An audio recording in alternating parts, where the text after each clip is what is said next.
What's going on, guys? So welcome back to the channel. Today the Ford Escape is back for some more paint. So I have it fully covered. We're going to be painting the bottom plastics, the front bumper, the siding, the moldings on the side, and these gray parts. So we're going to be using some rust-oleum paint, and every time I use rust-oleum paint, I always reduce it a 2-to-1 ratio, and I always mix 1 cup at a time. So I add 12 ounces of paint and then another 6 ounces of acetone, and then just mix it, pour it in the cup. I don't use any hardener, just like that. So this gun is ready.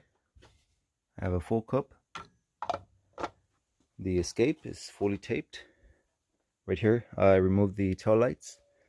The weather strip from right there, put some tape, plastic, just all the way up here to the top of the tailgate. That way I can paint the bumper real nice and clean.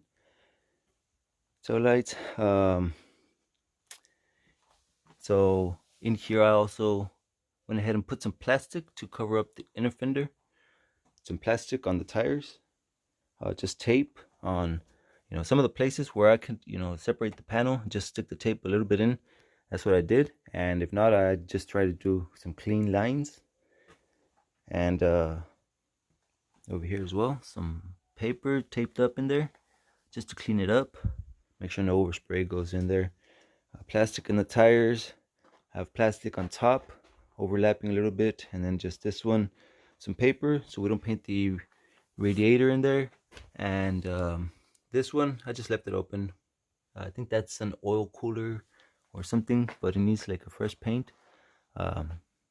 Over here it goes the grill. So, but anyways, so yeah, I already have the cup mixed. I'm gonna set you guys right here in the tripod. I'll probably do a hyperlapse since there's not a whole lot of sunlight left.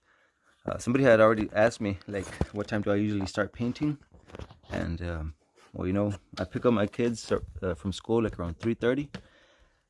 Get home, try to prep. So if everything goes well, usually around 5. But we're ready, so gonna go ahead and do a time lapse, and I hope you guys enjoy.